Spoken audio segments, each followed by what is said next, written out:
म्हणजे मला खरोखरी काही वेळा असं जे शिक्षणामधनं सांगितलं जातं ते बघून वाईट वाटतं की माझ्या काळातही चित्रकलेचं शिक्षण घेणारा मुलगा घरामध्ये आईने जर सांगितलं की आपल्या घरी गणपती येणार आहे, तू डेकोरेशन कर, तर आर्ट स्कूलचा मुलगा डेकोरेशन करायला मागे म्हणजे करायचा नाही किंवा तो टाळायचा. हे वाईट आहे ना. आणि हेच अत्यंत गरीब घरामधली मुलं ती उत्साहाने करायची.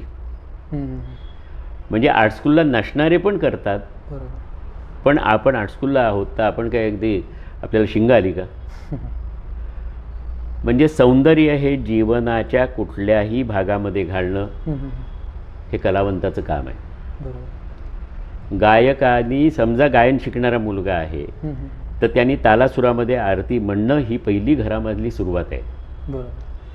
तू गाण्यात काय मैफिली मारायच्या त्या मार, पण घरामध्ये जर आरती म्हणायची असेल तर त्यांनी तालासुरात म्हणलीच पाहिजे. त्यावेळेला पळून जाता कामा नये, हे कमी दर्जाचं आहे म्हणता कामा नये. आणि इथे सगळी गडबड सुरू झालेली आहे. आम्ही म्हणजे वेगळ्या पातळीवरचे हा जो काय समज होतो, तुम्ही शेवटी समाजाचाच भाग आहात. आणि त्यामुळे तुम्हाला हे सगळं समजून घेऊन पुढे जायला पाहिजे. आणि ते समजून घेण्यामध्ये कुठेतरी गडबड होते, ते सांगण्यामध्ये गडबड होते. आणि त्यामुळे आपण समाजापासून वेगळे पडतो. व्हॅन गॉगचं उदाहरण दिलं जातं, पण व्हॅन गॉग हे एखादं उदाहरण आहे. आणि अपवाद म्हणून काही अशी उदाहरणं असतात, पण ते आदर्श नसतात. त्यांचं जीवन हे आदर्श नसतं, त्यांचा ध्यास हा आदर्श असतो.